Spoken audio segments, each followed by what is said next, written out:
우리가 누구입니까? 문재인 좌파 독재 정권에 맞서 최전방에서 목숨 걸고 싸운 진짜 자유 대한민국 수호정당입니다. 우리가 누구입니까? 박근혜 대통령 탄핵 무효와 무죄 석방을 외치는 진짜 보수정당입니다. 우리가 누구입니까?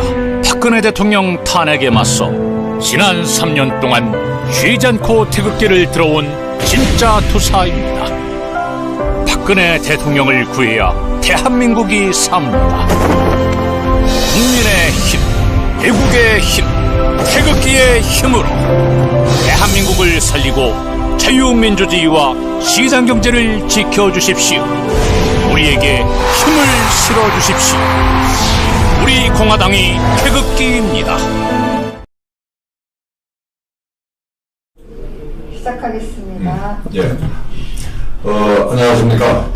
자유와 애국 시민 여러분, 해외 동포 여러분, 그리고 우리 공화당 동지 여러분, 그리고 우리 유재일 TV 애독자, 시청자 여러분, 반갑습니다.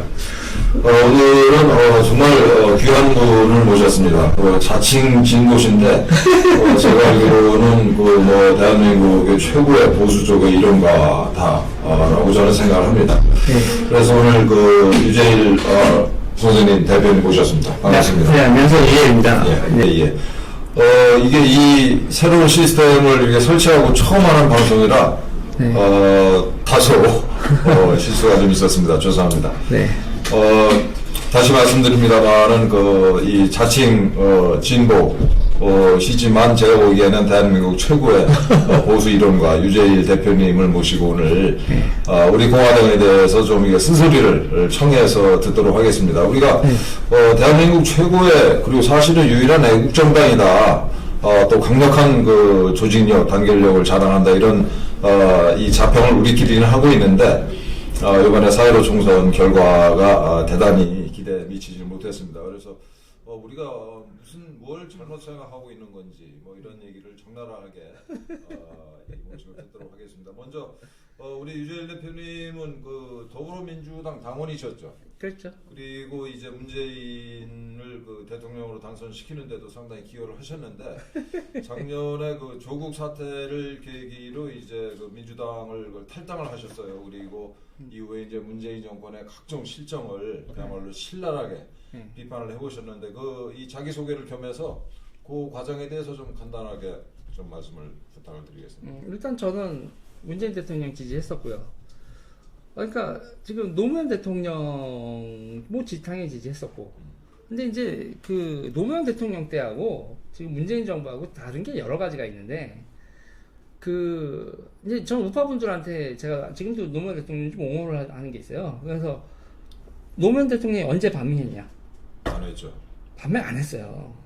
반미하면 어떠냐 이런 말씀만 하시고. 네, 반미하면 어떠냐고 얘기만 했지. 이라크 파병했죠. 예. 이라크 파병할 때 우파가 난리를 쳤습니까? 진보가 난리를 쳤어요. 예, 진보가 난리를 쳤죠. 그러니까 노무현 대통령을 무너뜨렸던 건 진보였어요. 예. 그러니까 진보 세력에서 자칭 민족 해방 세력들. 그래서 저는 노무현 대통령 때부터 시작해서 계속 이 친노적 성향하면서 이제 주사파나 민족 해방하고는 좀 거리를 둬야 된다. 그 입장이었거든요. 그때 노무현 정권 시절부터. 노무현 정권이니까 학교 어렸을 때부터 그랬어요. 그냥 주사파 보기를 또라이 보듯 했으니까. 저 미친 새끼들 때문에 진보가 안 된다고. 그러니까 지금 여러분들은 지금 누구 때문에 보수가 안 된다 이런 얘기를 하시잖아요. 그러니까 저는 이제 진보가 계속 빌빌거리던 시절에 진보 지지자고, 그러면서 이제 저 주사파 미친놈들이 나라 말아먹을 거야. 그 얘기를 맨날 했었던 거고, 노무현 대통령 때 난리 났었던 사건들 하나씩 보면, 이라크 파병 때 난리 쳤죠. 그리고 대출이 사건. 예. FTA. 그리고 방패장 때. 예. 그쵸? 그리고 부안 방패장 이런 거 하고 FTA하고. 그럴 때 우파들 입장에서는, 노무현 봐라? 노무현이 저런 걸 하네? 예. 그러니까 제가 그랬거든요. 우파들은 하지도 않는 반미를 가지고 노무현 대통령을 욕하고, 이 진보들은 반미하라고 욕하고. 예. 저 사람 불쌍하다. 얼마나 억울할까. 그리고 이제 제가 특히 그러면서 그 세력이, 그러니까 민족 해방 세력이 들들 볶아서 결국은 노무현 저렇게 망하는 거다. 거기다가 열린우리당에 있는 기회주의자들, 시민 세력들이라고 해놓고서 결국은 다 정부 예산에 모여서 한 자리씩 하려고 하는 그 기회주의자들 때문에 어떻게 망한 거다. 그리고 노무현 대통령이 돌아가신 다음에 시민 세력들 막 모이게 한 다음에 그런 과정에서 저는 그런 시종일관 그런 입장이었어요. 저 페미니스트들, 저 주사파들, 쟤들이 이 정권을 다 잡아먹으려고 할 텐데 절대로 쟤들한테 너무 많은 걸 주면 나라도 망하고 이 정권도 망한다. 라고 했는데 문재인 대통령은 지금 하는 거를 보면 저랑은 생각이 많이 달랐던 거예요. 지금은 진보 세력 중에서 문재인 정권의 조국 사태가 나도 아무런 비판의 목소리가 나오지 않잖아요. 저쪽 시민사회에서. 아무런 이유는 간단해요. 매수한 거야, 매수. 매수. 그러니까 사업권, 사회적 기업, 뭐 협동조합, 무슨 이런 조합 이런 식으로 지들 먹거리를 다 만들어 놨으니까 문재인을 존중해서가 아니라그 좌파 시민 단체들은 자기들 먹을 거 생기니까 그냥 지지하는 거예요. 그러니까 지금 진보가 완전히 단일 대우가 됐죠. 똘똘 뭉쳐 있어요. 네. 이렇게 되는 상태에서 지지율이 이렇게 올라오는 건데 저는 이 대가로 뭐냐면 진보의 모든 가치를 다 팔아먹는 거다. 이게 지금 정신대 문제. 그러니까 제가 문재인 대통령 지지자 시절에도 낙성대 연구소를 가서 인터뷰를 했었거든요. 욕 무지하게 먹었었어요. 언제죠? 그게 작년이죠. 그러니까 그러니까 반일 종족주의 책이 이게 출판했을 때 좌우를 통틀어서 이 책을 봐야 된다라고 맨 먼저 말한 사람이 저였어요. 예, 그렇군요. 낙성대를 가서 이우연 선생하고 인터뷰를 하고. 그러니까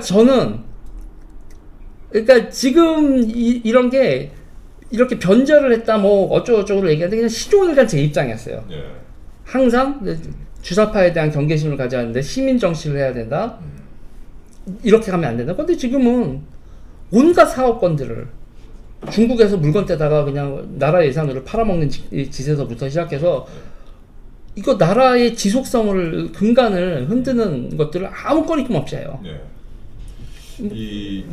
지금 문재인 대통령이 이제 노무현 대통령 비서실장도 하고 뭐 이렇게 계승했다라고 말들은 하지만 사실은 전혀 다른 정책을 펴고 있다. 그러니까는 대통령으로서 진보 세력을 거슬러서라도 노무현 대통령은 해야 될 일을 하는 사람이었는데 나라를 위해서. 대통령이 되면 이념이 아니라 현실이잖아요. 예. 그런데 문재인 대통령은 이 지지 기반과 선거에서 이기기 위해서 진보들과 이거는 거의 짝짝꿍을 하고 있는 거죠. 예. 그리고 심지어는 그 매수, 저는 이게 매수가 돈을 직접 줬다는 얘기가 아니라 사업권이라는 얘기예요. 예. 그런 거에 보수의 일부마저 문재인 편이잖아요. 보수의 일부마저. 예. 보수의 일부마저. 예. 특히 제가 그래서 부산파라고 얘기를 하는 건데. 부산파의 실체를 조금 한번 말씀을 좀 해주시죠. 아니 자기 동네에서 자기 업자들 데리고 뭐 오거돈 시장이 되고 문재인이 대통령이 되고 자기 비즈니스에 아무 문제가 없는데 당연히 협력을 하죠. 당연히 협력을 하고 개헌하자면 개헌하고 탄핵하자면 탄핵하고 오히려 박근혜 대통령한테 찬밥이었다. 김무성 뭐 유승민 김세현 뭐 이렇게 얘기를 하는 거에서 저는 뭐 유승민은 조금 다른데 유승민은 자기 비즈니스가 파악을 안 됐거든요. 근데 김무성 대표하고 김세현 의원 같은 경우에 자기 비즈니스가 이 정부 들어서 아무 문제가 없잖아요. 그리고 지역에 가서도 줄 서 있는 업자들을 흔들어 놓기를 해. 뭐를 해요. 그래서 저는 보면 이거는 문재인 정부에 맞서는 의미 있는 정치 세력이 덩어리가 없다. 그리고 그거에 있어서는 문재인 대통령은 진보 세력 일반 그리고 보수 세력의 주요 몇 세력을 내가 대통령 하는데 불만 있어? 아니 불만 없어. 오히려 보수에 누가 대통령 하는 게 더 너희들한테 불편하지 않겠니? 그렇긴 하지. 박근혜 대통령이 대통령 할 때하고 문재인 대통령이 대통령 할 때하고 자기네들이 훨씬 불편하게 적은 사람들. 부산파가. 그렇죠. 예. 이 관련된 질문인데 우리가 보기에 뭐 이게 제 표현으로는 이제 상식적인 국민들이 보기에는 이 문재인 정부는 온갖 폐악질을 다 저질렀는데 도 불구하고 그 여론조사하면 지지율이 뭐 70%를 이렇게 오르내리거든요. 이게 이 수치를 보면서 저뿐만 아니라 많은 사람들이 뭐라고 할까요? 이건 당혹스럽다. 예, 어처구니가 없는 거예요. 이걸 어떻게 해석을 해야 되냐 이 현상을. 제가 좀 전에 말한 거예요. 세력을 다 모았잖아요. 세력을 싹 모았잖아요. 유의미한 정치세력, 시민사회, 그리고 뭐 언론도 지금 뭐 조중동도 이 정부가 길게 갈 것 같은데 이 정부랑 좋게 가지. 보수 독자들의 비위만 맞춰주는 거지. 머릿속 계산으로는 이 정부랑 좋게 가자라는 계산들을 벌써 다 때려 박았는데. 조중동이. 그리고 지금 자본에 있어서도 대기업들도 이 정부랑 그냥 그래 지금 우파가 저런 것 같은데 이 정부랑 같이 가자라는 입장인 거고, 아니 기업도 노조도 그리고 금융 세력은 지금 같이 사기치는 거 규모를 보면 완전히 같은 덩어리 아닌 거예요. 덩어리인 거잖아요. 그러니까 상식과 상관없이 정치는 세력으로 하는 건데 그 세력을 다 긁어 모았다고요. 세력을 다 긁어 먹고 척져 있는 세력이, 이게 유의미한 저항할 수 있는 세력이 척지고 있는 세력이 없는데 당연히 이런 지지율 나오죠. 그리고 코로나 위기다 뭐다 하면서 계속 잘하고 있다 막 국뽕 맞춰가면서 유튜브에서 몇백만 조회수가 나오게 하고 뭐 이러면 그냥 쭉 가는 거죠. 근데 이런 식으로 하면은 이 경제가 더군다나 오늘 조금 아까 뉴스를 보니까 그 5월 1일부터 10일까지 그 수출액이 전년 동기 대비 거의 반으로 줄었다고 그래요. 전 세계적인 현상이죠. 예, 그것뿐만 아니고 이제 안으로는 소위 이제 소주성이라는 것 때문에 네. 그렇잖아도 이 코로나 사태 이전에도 이제 경제가 무너져 내리고 있었고, 그래서 이게 얼마나 국민들한테 퍼주기 지금 이렇게 하고 있고. 그럼 제가 역으로 질문을 할게요. 네. 우리 공화당이 집권을 하면 그거랑 다른 모습을 보여주십니까? 우리 공화당은 그 최근에 이제 이 경제 위기에 대해서 이런 솔루션을 내놓은 게 있어요. 첫째는 그 이번 위기가 그야말로 이 지난번에 뭐 이렇게 IMF 때보다 그걸 능가하는 위기가 될 것 같으니 네. 그 한미일 비상 경제 협의체라도 구성을 하자. 첫째. 그러니까 저는 이 질문을 드린 게 예. 당연히 우리 공화당에 와서 질문 드렸으니까 우리 공화당은 얘네보다 잘할 거다라고 당연히 얘기를 하실 거란 말이에요. 예. 그럼 미통당은 잘할 것 같으세요?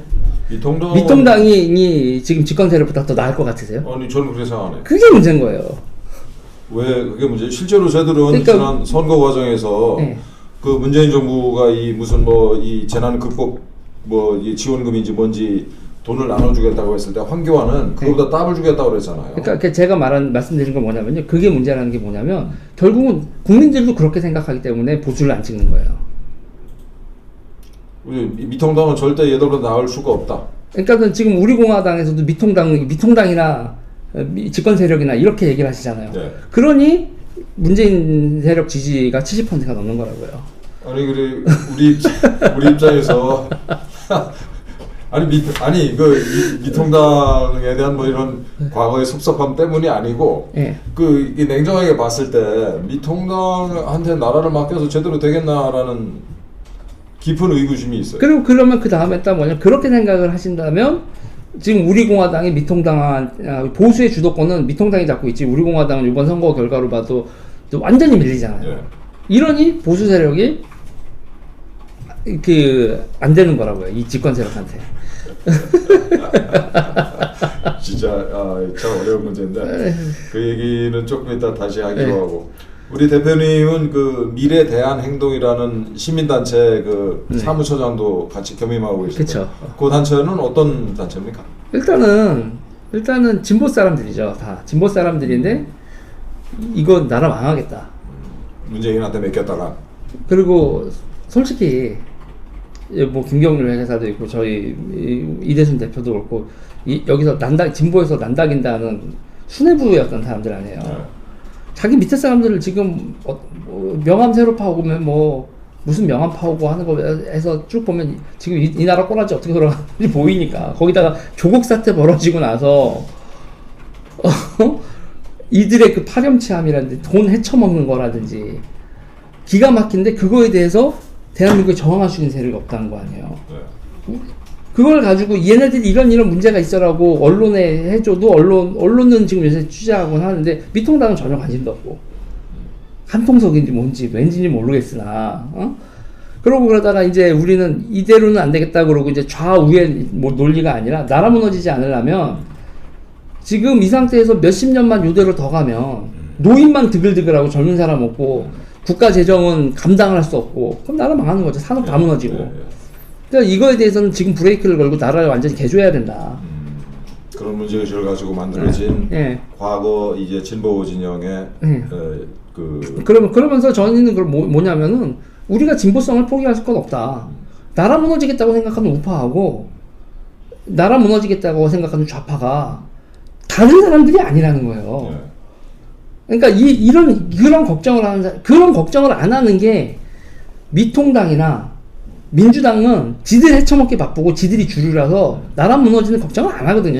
정치 주류 세력이. 그렇다고 하면 누구라도 만나서 이게 여기서도 사람들이 하도 뭐 거기를 왜 만나냐, 뭐 태극기를 왜 만나냐, 우리 공화당은 왜 나가냐 그러지만 지금 상황은 만나서 얘기하면서 설득을 하고 메시지를 만들고 그리고 정치 투쟁을 위한 대중들을 훈련을 시켜야 될 단계지. 지금 큰일 나게 생겼다. 지금 주류 정치 세력한테만 계속 맡겼다는. 맞습니다. 저희는 그런 단체죠. 지금 우리 공화당도 똑같은 생각을 하고 있어요. 이대로 하다가는 진짜 우리 노후가 불안한 건 물론이고 우리 자식들이 정말 비참하게 살 것 같다라는 걱정 때문에 뭐 이런저런 고민도 하고 또 우리 대표님도 모셨는데 최근에 그 뜨거운 이슈로 떠오르는 게 이제 그 위안부 문제인데 우선 위안부의 진실이 뭔지 이게 과연 귀향이라는 영화 포스터 보니까 그 일본군 그 헌병인지 뭐 경찰인지 이런 애들이 이 젊은 여성을 강제로 납치하듯이 서너 명이 둘러싸고. 저 거짓말이죠. 우리 국민들이 다 이렇게 알고 있잖아요. 이게 길에서 이렇게 일하는 젊은 여성을 이렇게 납치했다 이렇게. 말도 안 되는 거짓말을 하고 있는 거죠. 말도 안 되는 거짓말을 하고 있는 건데 그걸 다 믿고 앉아 있어야지. 이게 한심한. 그리고 이거에 대해서 거짓말이라고 하면 사람 째려 죽이려고. 친일파라고. 그래서 제가 그랬어요. 아니 그냥 할머니들이 써놓은 수기를 봐. 이렇게 잡혀간 사람 있나. 어떻게 수기에는 뭐라고? 주로 취업 사기죠. 취업 사기. 주로 취업 사기고 아버지가 팔아먹고, 빚지고 그 선불로 땡겨주고 그 빚 갚음 그리고 그 빚 다 갚으면 집으로 오신 분들도 있어요. 참 어떤 할머니는 돈을 많이 벌어가지고 집으로 송금해서 뭐 집을 몇 채 샀다 이런 수기를 남긴 분도 있다고 들었는데. 그런 건 이제 사람들이 그런 거는 이제 무조건 불쌍한 사람들만 남기려고 하는데, 그러니까 전체적인 모습은 제가 뭐냐면 위안부 할머니 중에서 피해자가 있는 거예요. 그리고 여기서 위안부 전체적인 모습 얘기할 때 일본인 위안부나 중국인 위안부나 대만인 위안부도 있었다. 일본인 위안부도 있었어요? 당연하죠. 일본 여성인데 위안부 했던. 일본 사람들이 우리는 한국 군인이 우리가 위안부를 만약에 일본 애들 입장에서 일본 위안부를 하면서 일본 여자는 안 돼, 딴 나라 이런 식으로 했을 거라고 생각하는 것 자체가 황당한 거예요. 그런 생각들을 하죠, 그런데.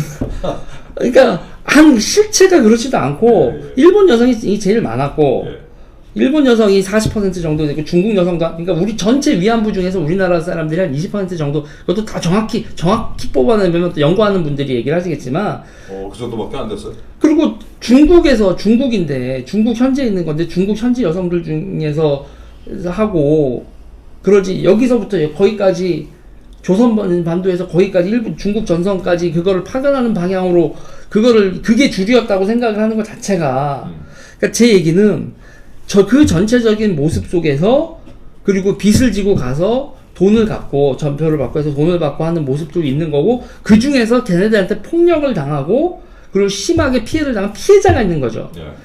전체 위안부 중에서 피해자가 있는 거를 그 위안부 피해자를 마치 위안부 모든 거의 전체인 거로 그리고 사실관계도 기본적인 것도 막 틀리고. 그러니까 정대협이란 말 자체도 정신대 대책협의회란 말이에요. 정신대 문제 대책협의회인데 정신대는 징용이지 위안부가 아니란 말이에요. 정신대로 갔던 분들은 뭐 어떤 일을 했어요? 아니 요번에 광주에서 그 미쯔비시나 이런 거 했는데 말 그대로 공장이나 그런 데서 징용, 노동 징집 그거하고 위안부하고는 다른 건데 그것도 구분을 못했고. 그러니까는 22만 명 얘기가 나왔던 거예요. 우리 정신대가 위안부인 줄 알고 있는데. 아니라니까요.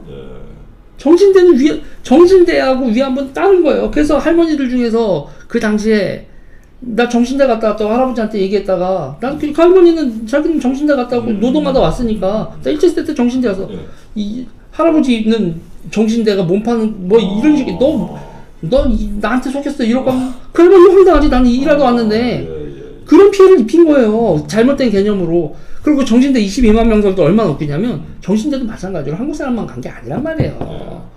일본 사람들 뭐 중국 사람들에서 전체 중에서 우리나라 사람 맥시멈으로 따져서 7만 명이 안 돼요. 정신대로 해도. 그러면 위안부는 몇 명이야? 그 위안부 몇 명 전체가 한국인 위안부가 몇 명이었는지도 모른다고요. 지금 이영훈 선생이나 이쪽 낙성대 연구소에서는 여러 가지 지금 정화해서 5,000명 내외였을 거다. 그래요? 5,000명 내외였을 거고 지금 우리 할머니 중에서 피해자라고 하신 분들이 240분, 남북한 합쳐서 500분 정도 이렇게 되는 거고. 그러니까 이런 걸 있는 거 있잖아요. 그러니까 피해자가 있는 걸 가지고 그 피해자를 그거를 이제 각색을 하고.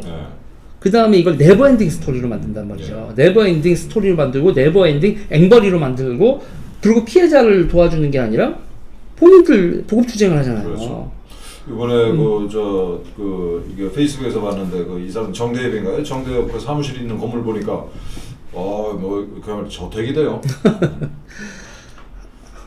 이용수 할머니가 지금 화제의 이제 대상인데 이 양반은 지난번에 트럼프 대통령 오셨을 때 이용수 할머니를 굳이 이제 문재인 씨가 그 자리에 모셔다가 이게 트럼프를 억지로 이렇게 포옹하게 시켰는데 이게 이용수 할머니가 실제로는 위안부가 아니었다라고 윤미향 전 정대협 대표한테 몇십 년 전에 전화했다라는 얘기를 윤 대표가 폭로했는데 윤 대표는 어떤 사람입니까? 이건 약간 우리가 부끄러운 얘기할 때 이건 내 얘기가 아니고 딴 사람 얘긴데 라고 얘기를 하고 상담을 할 수가 있으니까 그 정도로 미영수 할머니가 이건 제가 위안부가 아니라 제 친구인데요 라고 하고 전화를 했다라는 것 자체를 가지고 이용수 할머니가 위안부가 아니었다라고 단정적으로 얘기할 수는 없지만 그렇게 전화를 했다라는 얘기를 지금 와서 얘기하는 윤미향은 뭐냐는 얘기예요. 그렇군요. 이해가 됐어요. 그걸 지금 왜 얘기하냐고요? 윤미향 대표는 뭐 이렇게 해가지고 딸내미 미국 유학도 보내고 윤미향 대표 남편이 김상석 씨죠. 간첩질을 하다가 유죄 판결을 받았다는. 네, 그래서 일부 무죄 나오고 대법까지 가고 남매 간첩단 사건. 그리고 요새는 또 뭐 대학들에다가 했다는 뭐 수원신문 대표고 하시는데 민혁당 사건, 민혁당이죠. 민족혁명당, 민혁당, 이석기랑 같이 뭐 그런 거 활동했어. 뭐 그런 분인 거죠. 저는 이제 이게 정신의 문제, 일본군 위안부 문제에 관련해서 국내외적으로 중국 공산당이나 이제 북한 측의 공작이 상당히 이 개입을 했다라고 확신을 하고 있어요. 미국에도 다이앤 페인스타인이라는 현직 상원의원 보좌를 하던 중국계 미국인 그 친구가 중국 간첩 혐의가 이제 보도가 되기 시작하면서 보좌관직을 사임을 하고 무슨 이 재단법인을 만들었는데 샌프란시스코에서 만든 재단법인인데 걔네들이 하는 유일한 일이 우리 대한민국의 위안부 문제를 국제 이슈화하는 거예요. 그래서 더 웃긴 건 뭐냐면 제가 그거 관련돼서도 약간 첨언을 드리면 중국 니네도 위안부 있었는데 왜 니네는 니네 위안부는 냅두고 왜 우리 위안부 가지고 그래? 이건 걔네들이 위안부 문제를 이슈화시키려고 하는 게 아니라 한일 관계를 이간질시키는 게 목적이죠. 그렇게 위안부 문제에서 인권인식이 있으면 일본군 위안부였던 중국인 걔네들은 중국에서 그걸 철저히 얘기 안 하거든요. 자기네들이 치부라고 생각을 하고 그리고 그걸 지금 와서 얘기할 필요 없다. 왜냐면 중국은 물건을 일본하고 미국에다 갖다 파는 거니까. 그래서 이게 간단한 거잖아요. 우리가 중국한테 흑자를 해서 중간재를 하면 최종 완성물로 중국이 일본하고 미국한테 팔아서 일본과 미국의 물가를 낮게 유지시켜주는 역할을 하는 게 이제 국제 분업 구조니까 중국 입장에서는 일본하고 트러블을 만들 이유가 없죠. 그거보다 훨씬 더 많은 돈을 벌어오는데. 이 자유무역 질서를 흐트러뜨리지 않는다는 거면은 그게 이익 볼 게 없다는 걸 중국 공산당은 아는데 문재인 정부는 모르는 거죠. 저는 알면서 이 한일 관계 나와서 한미일 관계를 깨뜨리려고 이제 이 짓을 일부러 이제 쳐주고 있다 이렇게 보고 있는데 저는 이 사람들이 이게 위선자들이라는 걸 적나라하게 드러내는 게 지금 북한 탈북 여성들이 중국에서 그야말로 노예 생활을 하고 있는 사람들이 얼마인지도 모르잖아요. 그렇죠. 그 문제에 대해서는 이것들이 이런 말을 안 하면서 이 70년, 80년 전에 있었던 일을 가지고 이렇게 길길이 날뛰는 건 민족 감정을 자극하고 이걸 네버 엔딩 스토리로 만든 예. 게 딱 세팅이 됐잖아요. 예. 그러니까 우리나라 사람들이 선전선동에 이렇게 약한 거예요. 참 답답한 노릇이네. 지금 그러니까 저는 지금 이게 전 위안부 문제에 있어서는 그냥 종지부를 찍어야 되는 문제라는 거예요. 일본에 사과 받고 예. 돈 받고 일본이 사과 안 한 것도 아니고, 응? 수십 번 했어요. 거기서도 그렇게 했는데 그걸 다 숨기면서 사과 안 했다라고 얘기를 하면서 그러니까 네버엔딩 스토리로 발전하는 이렇게 가는 거를 왜 이거에 놀아나냐는 얘기죠. 그리고 제 사람들 할머니들 용돈도 안 줬을걸요? 예, 우리 언론이 진짜 참 한심한 사람들이 기자를 하고 있는데 말씀 미래 대한행동 우리 처장님으로 활약하시는 미래 대한행동에서 바로 오늘 성명을 냈는데 이용수 위안부 피해자의 폭로에 대해 정의 기억 연대는 진실을 밝혀라라는 성명을 발표했는데 간단히 어떤 내용이죠 이게? 말 그대로죠. 진실을 밝혀라. 그러니까 할머니가 얘기했는데 일단 진실을 밝히는 거에서 무엇보다 돈 문제 얘기 나왔으니까 영수증 까라. 예. 영수증 까고 저는 이렇게 했어요. 할머니들한테 매달 며칠에 얼마씩 용돈 드렸냐. 현찰로 드렸다 이렇게 나오지 않을까? 그래도 장부라도 있어야죠. 예. 이게 물어보는 거거든요. 결론은 내지 않았어요. 물어보는 거죠. 저들을 대답 못할 거라고 봐요. 저도 그렇게 추측을 하고 있어요. 그러니까 그냥 그들의 명산에서 보면 예. 할머니들 거기서 일본에 돈 준 거 돌려주고 대신 이렇게 했었던 8억 얼마나 하고 그걸 빼놓으면 생존자가 26, 24 이런데 1년에 2,400만 원? 이 정도 드리거든요, 할머니들한테. 예. 그럼 한 사람들 나누면 100만 원이에요. 그럼 한 달에 10만 원씩 드렸다는 거예요. 그거밖에 안 드렸어요. 정부 지원금, 정부 예산하고 후원금이 얼마인지 몇십억 단위인데 할머니들한테 한 달에 10만 원씩 줬다고? 이야, 진짜 이건 진짜 진실을 밝혀야 되겠네. 그러니까 이 예. 진실을 밝히기 위해서 미래 대한행동에서 성명서를 냈지만 제 생각에는 이제 저희 우리공화당을 비롯해서 뜻을 같이 하는 이제 정당이나 시민단체가 요 이슈를 가지고 한번 모이는 게 어떨까라는 생각이 들어요. 그냥 같이 좀 이 문제는 이슈 파이팅을 좀 하자. 이거는 계속 저들한테 물어야 돼요. 예. 물어야 되고 대답을 받아야 돼. 저들이 대답을 못하면 그리고 이제 저는 이거의 맨 마지막 결론은 나 있어요. 울 거예요. 기자회견하면서 울면서 이 눈물을 믿어주세요. 일명 선지 필승이라고. 그 좌파의 레파토리예요. 제가 정의당 탈당한 것도 그것 때문에 탈당했거든요. 그러니까 우리나라에서 국고보조금이 지급됐을 때 그리고 이제 30%를 정책 연구에 써야 되잖아요. 그러니까 여의도 연구소하고 민주정책연구원이 있는 이유도 우리나라 제도 때문에 그렇고 나라에서 국고보조금에서 정책 연구하라고 그걸 하는데 정책 연구는 안 하고 맨날 선거 연구만 하고 앉아있고 이길 방도만 하는데 그거에서 또 정의당에서 그때 10%인가? 그걸 여성위원회가 쓰도록 했거든요. 그거에 대한 영수증이 없는 거예요. 그래서 울고 넘어가더라고요. 그래서 내가 이 당은 끝났다 그러고 제가 정의당을 탈당하고 지금 민주당이 또 선거에서 대선에서 어쩌고저쩌고 그러는 민주당 갔다가 이 새끼들도 안 되겠다 그러고 지금 이렇게 돼 있는 건데 이건 제가 그냥 아주 그냥 얘기를 하는 거예요. 이렇게 돼서 제가 이용수 할머니한테 부탁드리고 싶은 건 윤미향보다 먼저 우세요. 기자회견에서 먼저 우셔야 됩니다. 윤미향이나 저쪽 활동가들이 먼저 울게 하면 또 쟤들의 또 시나리오대로 꼬여요. 이거의 대처 방법은 우리가 각자가 이렇게 모여서 하는 것도 있지만 이용수 할머니가 저 인간들보다 먼저 우는 게 중요해요. 이게 싸구려 감성주의 제가 그러는데 윤미향 대표가 울면서 이걸 덮을 거다 라는 추측에 저도 100원 걸겠습니다. 그 다음에는 조금 다른 주제 라인 펀드가 피해 액수가 얼마죠? 한 1조 5천억 되나요? 1조 6천억 넘어가죠. 1조 6천억 상상도 할 수 없는 돈인데 사모펀드가 이게 문제가 심각하다라고 이제 계속 말씀하시는데 그 문제 좀 짚어주시죠. 그래서 사모펀드는요 지금 대한민국에서 공모펀드를 다 집어삼킨 건 상태인데 예를 들면 이거죠. 지금 제가 박정희 대통령 지금 사진을 딱 보고 여기 지금 이 자리에 앉아 있는데 박정희 대통령이 이 업적 중에서 가장 큰 업적을 뭐로 인정하세요? 경제발전. 경제발전에서 결국 산업을 키운 거죠. 네.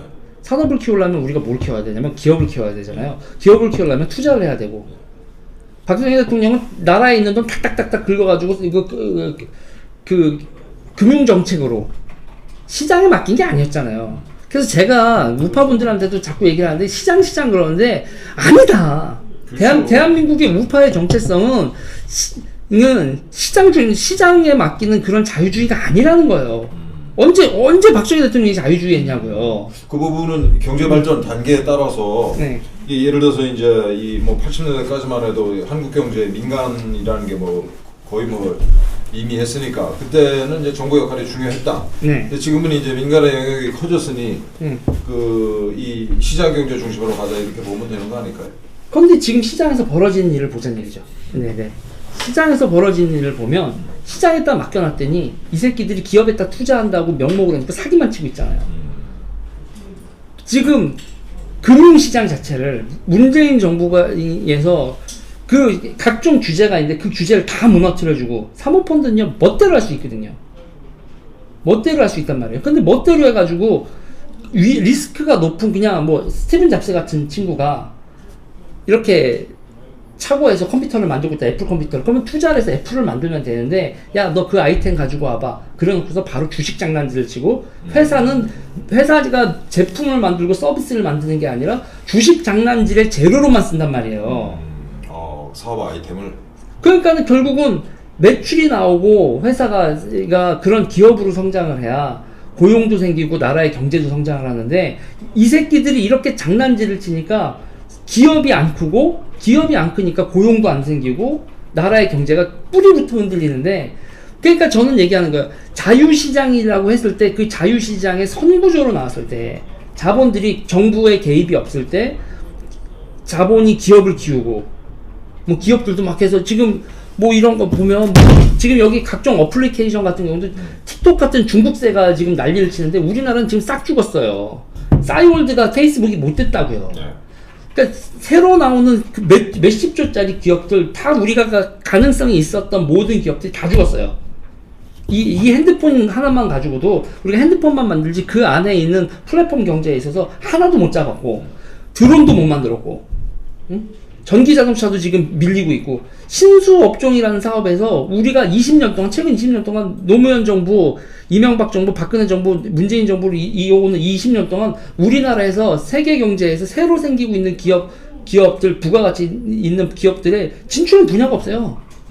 그래놓고서 뭐 한다고 해서 바이오 생명 어쩌고저쩌고 해놓고서 신라젠 같은 거 사기나 쳐하고 10조짜리 사기나 쳐하고 이렇게 되면 어떻게 기업이 크냐고요. 문재인 정부에서는 이 문제에 대해서 어떤 입장이에요? 지치권들이 다 쳐먹는데요? 조국도 사모펀드 했잖아요. 그리고 얘네들이 사모펀드 하면서 더 문제가 되는 거는 기업은 하다가 망할 수도 있잖아요. 예. 근데 망하지 않는 기업들을 해요. 어떤 기업들이 망하지 않는 기업들이겠어요? 국가 예산 빼먹는 기업들.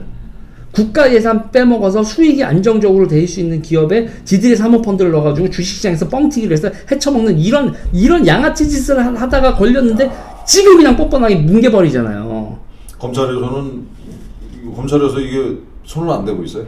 검찰이요? 그 검찰이 이걸 수사를 해야 되는 게 남부지검이 여의도 쪽이니까 남부지검에 이제 금융범죄합동수사부 본부. 그래서 검사들도 금융 전문가는 아니잖아요. 기업 전문가들도 아니고. 그러니까 그 금융감독원, 금융위원회 이런 데서 그래서 공무원들 파견 받아서 그들하고 합동 수사를 해야 되는 그래서 합동수사본부가 있었는데 그거를 해체시켜 버렸잖아요.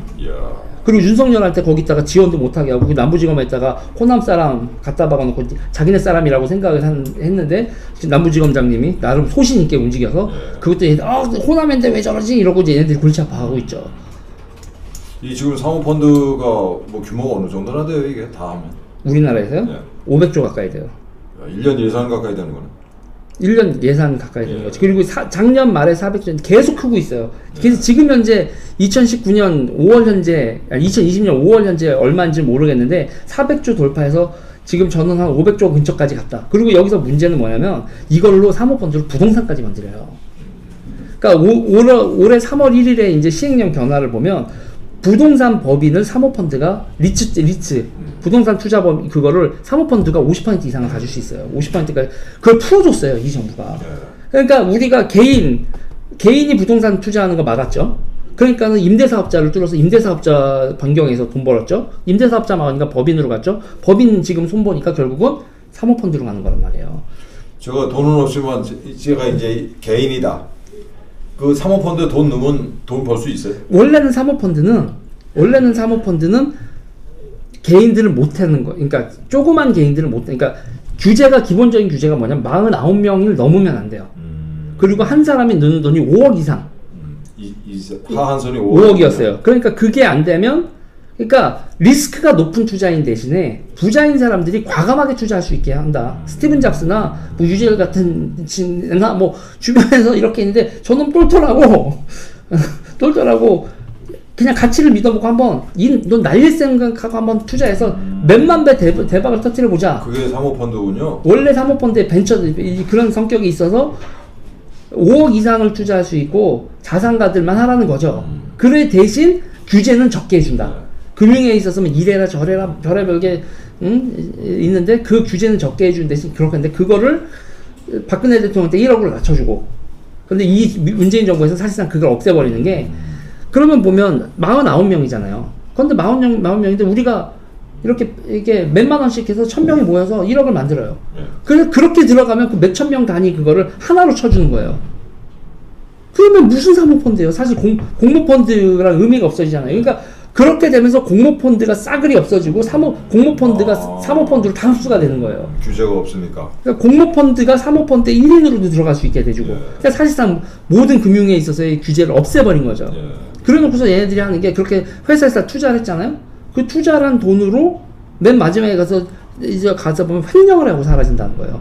그러니까 이 사모펀드 지금 라인 같은 경우에 하다가 경악을 하는 게 1조 얼마가 투자가 됐는데 고용을 몇 명을 하는 줄 아세요? 7명을 해요. 7명을. 그래요. 고용 유발 효과가 7명이라는 거예요. 말이 되냐고요. 이거를 문재인 정부에서 이거를 가지고 돈을 번다. 그리고 지금 라임 그러니까 조국 같은 경우에는 그러니까 지금 여러 가지 이슈가 지금 뭉개져서 딱딱 부러지게 얘기는 안 하고 있지만 이렇게 되면 가장 큰 문제점은 기업이 못 커요. 이거는 수전노란 말이에요. 수전노. 이 새끼들은 투자자가 아니라 수전노예요. 그냥 돈만 빼먹으려고 하는 새끼들이고 피해자들 만들고. 응? 사람들 여기서 그리고 이 사모펀드에 투자하는 자금 자체가 노자금을 사기를 치면 그 사기당한 사람들 어쩌라고? 자살하는 사람 속출하겠네. 속출하죠. 그 악랄한 짓을 하는데 그거에 대해서 무책임한 거예요. 그러면 그러니까 제가 지금 그런데 이런 문재인 정부가 이런 문제를 만들었고 시장에 있는 세력들이 이렇게 개판을 치고 있는데 보수 분들이 시장에 맡긴다는 얘기를 하면 그러면 저 같은 인간이 봤을 때 뭔 귀신 치나리 까먹는 소리야. 이건 국가주의적으로 접근을 해야죠. 그렇죠. 국가주의로 접근해서 이 시장 세력들을 전부 다 혼내고 기업을 성장시키는 걸 제가 물어보는 거예요. 박정희 대통령이 그 시대에 대한민국에 있었던 돈 있는 인간들이 박정희 대통령 같이 안 했으면 과연 돈을 모아서 기업을 키웠을까? 아니면 지금 지들 하던 대로 했을까? 위험한 일을 안 하고 우리나라에 중공업이 어디 있고 자동차 산업이 어디 있고 제철소가 어디 있었겠냐고요. 그 마인드 우리나라의 이게 산업이라는 건 어디까지나 국가주의적으로 키웠던 산업인데 왜 그런 역사가 있고 지금도 시장 세력들은 이렇게 도덕적으로 모럴해저드에 쩔어 있는데 보수분들이 시장주의로 가자, 시장 자유주의로 가자. 그거는 이상이고 현실은 그게 아니잖아요. 근데 왜 박정희 대통령을 존경한다는 사람들이 그딴 얘기를 하고 앉아있냐고요. 말도 안 되는 얘기를. 이 경제 현실을 몰라서 경제 언론 책만 읽고 경제 현실을 몰라서 그런 얘기들 하는 것 같습니다. 그래서 저 자신이 그렇고. 그러니까 저는 자유라는 건 자율이 바탕이 됐을 때 자유죠. 지금 대한민국의 기업 투자 시장에 있는 이 코스닥 사기꾼들이 자유를 주면 자유를 누릴 것 같으세요? 아니면 사기를 칠 것 같아요? 사기를 치죠. 사기 치는 게 훨씬 편하니까. 그런데 왜 수익성도 높고. 법적 규제를 풀고 시장은 시장에 맡겨라라는 얘기를 시장에 맡겨서 사업가와 금융가가 있으면 모르겠는데 이렇게 사기꾼들이 많은 시장을 왜 자유를 주냐고요. 이제 이게 후유증이 정말 만만치 않겠군요. 그러니까 지금 이런 상황에서 자유시장 경제가 우리의 이념이다라고 얘기를 하면 보수들은요 이거 문재인한테 권력 뺏어서 보수했다 줬더니 더 처먹겠는데? 예. 이런 생각을 사람들이 안 하겠어요? 이 보수 쪽 인사들을 보면은 이제 이 재계에 계시다가 오신 분들은 별로 없는 것 같고, 공무원 출신이나 이게 법조인 출신, 그 다음에 언론인 출신들, 이게 경제 현실은 잘 모르죠. 경제 원론은 아는데. 그러니까 저는 우리 공화당한테 부탁드리고 싶은 건 그거예요. 차라리 대한민국 보수에서 우리 공화당이면, 우리 공화당 같은 상황이면 박정희 대통령처럼 국가주의를 내세우라 이거예요. 국가주의를. 예. 그러니까 대한민국에 있는 공무원이나 솔직히 얘기해서 대한민국 공무원, 언론인, 기타 등등 이들에게 자유를 줬을 때 아직 신뢰할 수 있는 단계냐라는 거예요. 근본적인 물음을 한번 해보면 자연스럽게 자유를 달라, 민주주의를 달라 이렇게 말하는 인간들 많지 않아요. 이 나라 버리고 그리고 지금 나라에서 여러분 우리나라의 자산가들이 얼마나 많이 지금 미국으로 이주를 하고 있는데요. 돈을 들고 상속세가 싫어서. 예. 저 주변에도 보면은 가능하면 좀 이민을 가고 싶다는 사람들이 많아요. 돈 있는 사람들이 미국에 투자 이민하는 게 1년에 5만 명이 넘고 누적이 지금 몇 년 사이에 50만 명이 넘어요. 그리고 그들이 가지고 있는 돈에 대해서 통계도 없어요. 예. 빠져나간 돈. 저는 그래서 그 사람들 비난하는 차원이 아니라 상속세를 없애자. 상속세를 폐지하자. 보유세나 세금을 그들에 대해서 세금을 뭐 소득세나 기타 등등 합리적으로 받을 수 있는 세금을 하지만 그들이 돈을 들고 외국으로 튀는 상황이고 그걸 막을 수 없는 상황이라면, 아니 왜 진보 새끼가 이런 얘기를 하냐고요. 보수들이 얘기를 해야지. 이게 제 생각에는 우리 유 대표님 진보가 아니라 보수라니까요. 그러니까 지금 제 얘기는 뭐냐면 현실성 없으면 일단 현상유지라도 해야 된다는 얘기예요. 제가 말하는 이게 뭐냐면 저는 진보 정책을 원해요. 더 부가 많이 더 분배되길 바라고 하는데 그거는 이상일 뿐이고 현실에 있어서는 일단 현상 유지 먼저라도 해야 된다. 그럼 상속세를 폐지하지 않으면 이렇게 국부에 유출이 되고 사람들이 떠난다면 현상 유지를 하기 위해서라도 일단 보수들이 상속세 이제 없애자고 얘기를 해라. 이 상속세를 없애자라고 얘기했을 때 표는 어떻게 될까요? 저는 충분히 지금 상황에서 설득할 수 있다고 봐요. 소득세나 증여세 같은 부분에 있어서 자본이득세 같은 경우에서 다른 세제를 하더라도, 그러니까 이게 왜 그러냐면 나눠서 내면 그러니까 상속세를 할부로 내면 되잖아요, 사실상. 그리고 죽었을 때는 세금을 내지 않고. 근데 지금 상속세제 자체가 그냥 모아놨다가 한 번에 확 내라는 거잖아요. 그러니까 돈주 있는 사람들 입장에서는 상속하면은 재산의 반 이상이 없어지니까. 네. 그러니까 매년 조금씩 해서 그들의 조세 저항을 낮추고 상속세 같이 한 방에 해서 우리 인생 그렇게 살지 않거든요. 아무리 돈 많은 사람도 그래 내가 상속세 있으니까 매년 쪼개고 이거 세금 낼 돈 하지 이렇게 살지 않아요. 그러니까 이게 조삼모사라니까요. 상속세 100억을 내는 사람이 2억씩 50년을 걸쳐서 내는 건 내요. 한 번에 100억 내라고 하면 안 내는 거지. 그러니까 상속세를 없애주고 다른 세제를, 상속세 없었을 때니까 다른 세제는 조금 올린다 그러면 사회적으로 합의를 하고 서명을 할 수가 있는 거예요. 그러니까 정치는 타협과 협상의 역이지 밀어붙일 얘기가 아니라고요. 제가 이거 원자력 얘기도 마찬가지예요. 저 원자력 반대예요. 원자력 기본적으로 반대를 하는데, 그런데 지금 제가 원자력 단체들한테 이걸 옹호하는 입장을 하거든요. 간단한 거예요. 대안이 있냐는 얘기예요. 없어요. 제가 얘기를 해서, 아니 지금 이제 장마 올 텐데 장마 오면 원자력 없애고 태양광 깔았는데 장마 와. 그럼 니네 석탄 발전소 돌려야 되잖아. 네. 가스 발전소 돌리고. 네. 그러면은 환경 오염에 네. 이산화탄소, 지금 이산화탄소 급하다며. 네. 원자력은 이산화탄소 안 나오는데 이산화탄소 급하다는데 태양광 깔았다 비 오고 구름 끼면은 이산화탄소 나오는 공장 발전소 돌리려. 그리고 그 발전소도 맨날 돌려야지 노동자하고 그게 시스템이 되는 거지. 야 오늘은 태양광, 오늘 날씨 밝으니까 태양광, 오늘 날씨 꿉꿉하니까 석탄 떼자. 세상이 그렇게 돌아가지 않는 거 아니에요. 그러면 지금 대체 에너지가 화력 발전이든 뭐가 됐든 꾸준하게 되고 뭐 배터리 기술이 발전을 하던 원자력 발전을 하나를 없애서라도 폐기물이나 이런 위험성을 없애고 그거에 대한 대안으로 안정적으로 전력 생산을 할 수 있는 대안이나 이런 걸 마련해놓고 없애는 거지. 대안이 없는데 이게 대안이라고 우기면서, 그리고 지들 중국산 패널 ESS 장비하고 패널 가져와서 나라 보조금 빼먹고 그래놓고서 그거 다 나중에 쓰레기 만들 그 미친 짓을 하는 건 아니라는 거죠.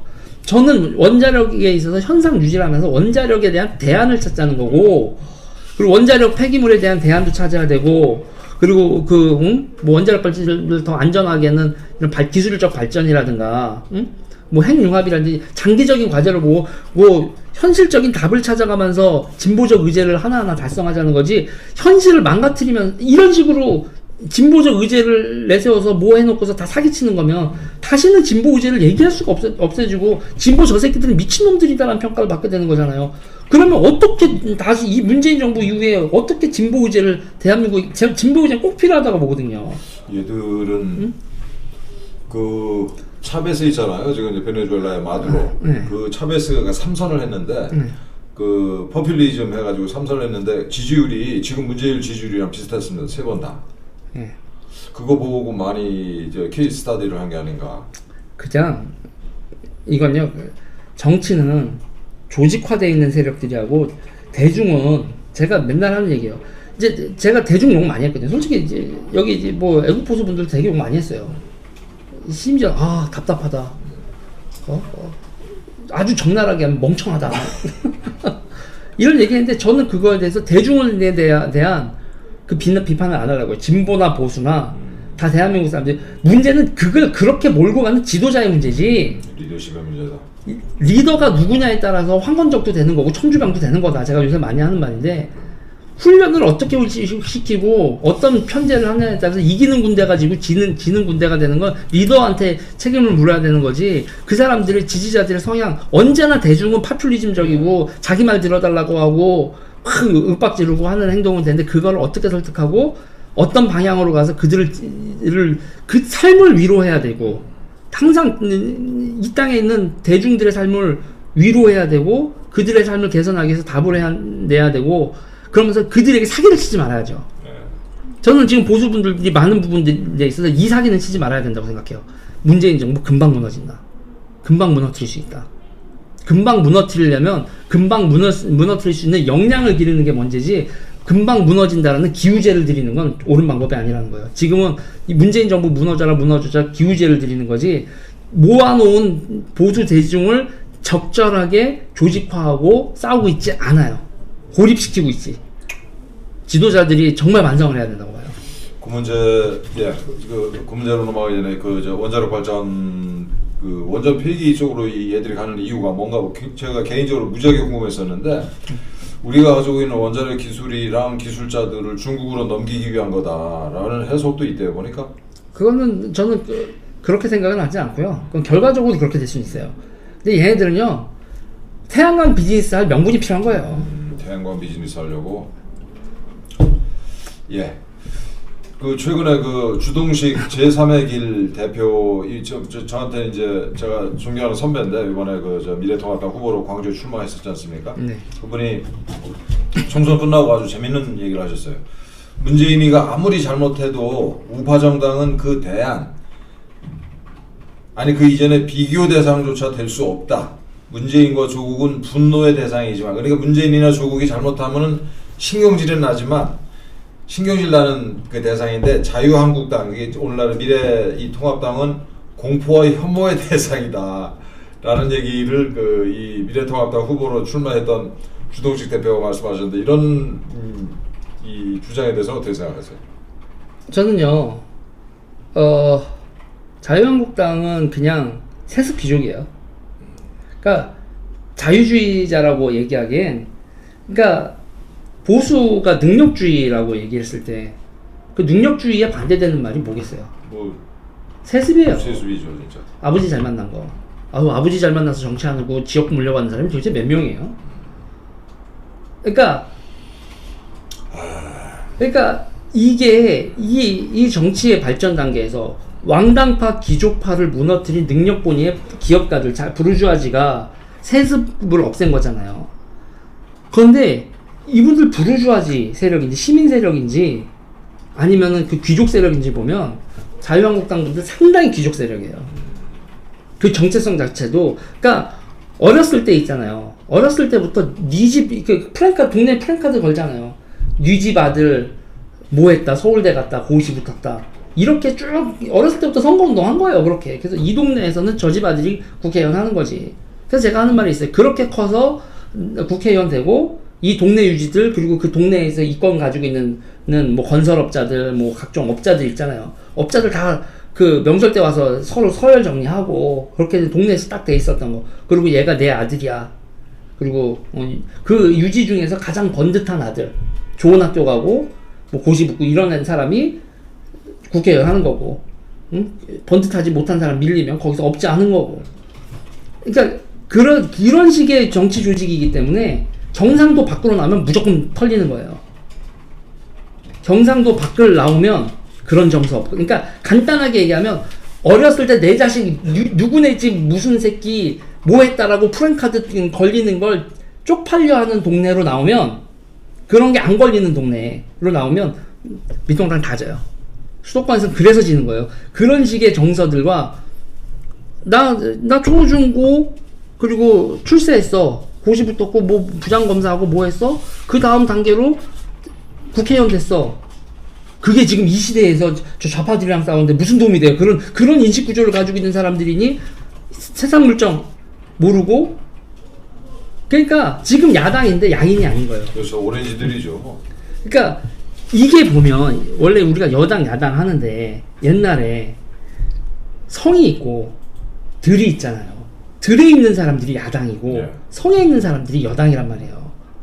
그런데 지금 들에 있는데 자기가 성 안에 있는 사람들인 줄 아는 거예요. 예. 들에 있으면서 평생 그렇게 살았으니까. 평생 성 안에서 살다가 예. 지금 들판으로 몰려놨는데, 들판에 있으면서 야 나 대접받아야 돼. 나 누구야? 나 유재일이야. 그러니까 여기다가도 집 하나 줘줘. 그래서 지지자들이 막 집 하나 줘줘서 그럴싸하게 우리 대장님이지 하고 집 하나 줘줬어. 그랬더니 거기서 눌러 앉아서 살아. 대장님 저기 성 저 뺏으러 언제 가세요? 그럼 거기 가면 겁나거든. 그리고 여기 밖에 있다가 뭐 또 보니까 이 집도 근사하네? 또 눌러 앉는 거야. 미통당 꼬라지가 지금 그거라고요. 그렇죠. 그러니까 뭐 이 정도 되면 국회의원도 됐겠다. 국회의원 이제 의석수도 한 100개 넘겠다 그러면 뭐 이게 지지자들은 빨리 들어가서 저 성 뺏자고 난리인데 지도자들은 그냥 여기서 눌러 앉을 생각이야. 그러니 이게 되냐고요. 그러놓고서 그러면 와가지고 하면 지지자들 몰려오면 지지자들을 훈련을 시켜야 될 거 아니에요. 저 성을 하려면 사다리 부대도 만들어야 되고 땅굴 부대도 만들어야 되고 활 쏘는 사람도 만들어야 되고 하면서 선전선동전서부터 시작해서 그 외연 확장, 야 저 성을 하는데 우리 가지고 모자라니까 외연 확장도 해야 되고 그러는데, 지금 제가 우리 공화당 솔직히 말씀드릴게요. 이번에 0.7%였잖아요. 그게 왜냐면 여러분들은 그 밖에서 여러분 거 탐내는 사람 없어요. 그런데 목책을 세웠어요. 목책을 세우고 그 안에서 똘똘똘 뭉쳤어요. 그러고 나서 와 성문으로 갔더니 여러분들이 가진 무기로는 성문에 기스도 못 내는 거예요. 3%가 됐으면 제가 기스 냈다라고 말씀을 드릴 텐데 국회의원 한 명이나 나왔으면, 그러니 0.7%라고 이거 뽕하다가 우리 뭐지? 그러면 위에서 성에서 보고 있다는 애들 뭐야 쟤들 황건적인가? 그러고 그냥 성 앞에서 어물쩡거리다가 이거 그냥 다시 와가지고 지금 다시 목책 세우고 아 대장님이 우리 어떡하죠? 이러고 있는 거예요 지금. 예. 보면 안타까워. 난 제대로 훈련되면 저거 성 넘을 수 있거든요. 사모펀드 같은 거 제대로 하고 저들의 약점, 저들의 사회적 기업, 저들이 헤쳐먹는 거 제대로 돼서 그걸 파헤치는 사람, 이렇게 해서 이제 조사하는 사람, 추적하는 사람, 추적조, 정찰조, 뭐 이게 공급 만들어서 저기 안에다가 성 위로 들어가서 뭐 투석기로 불 돌리는 사람, 이렇게 부대로 편성을 하면 쟤들 충분히 무너뜨릴 수 있는데, 원자력 팀, 뭐 사회적 기업 팀, 뭐 역사 이념팀, 뭐 정대협 팀에서 쫙 해서 쟤네들 부대에 대응해서 막 유격전을 하면 되는데, 걔들 다 모여가지고 우리 어떡하냐? 목책 세워놓고 그 목책 넘어올 상대도 없는데 아무도 신경을 안 써요. 여기 쳐들어올 생각도 안 하는데 무서워서 목책 쳐놓고 거기서 대장님하고 대장님 집 괜찮은 거 줘준 다음에 어떡해요? 그러면 대장님이 글쎄 여기도 괜찮은 것 같은데 우리 여기서 그냥 이러고 살까? 대장님 나 괜찮죠? 저희는 저 성 안에 들어가야겠어요. 이런 상황이라니까요 지금.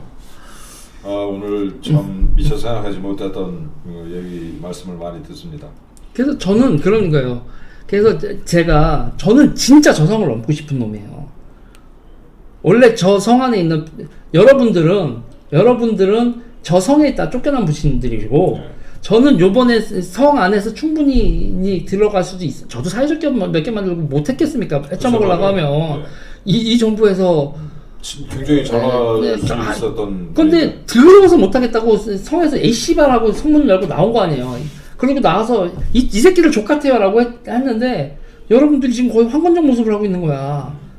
저는요, 제가 드릴 수 있는 말씀은 저하고 달라요. 저하고 다르지만 저성을 넘기 위해서 어떻게 이렇게 군사훈련을 하고 어떻게 조직이 되는 거에 있어서는 저 괜찮은 놈이라니까요.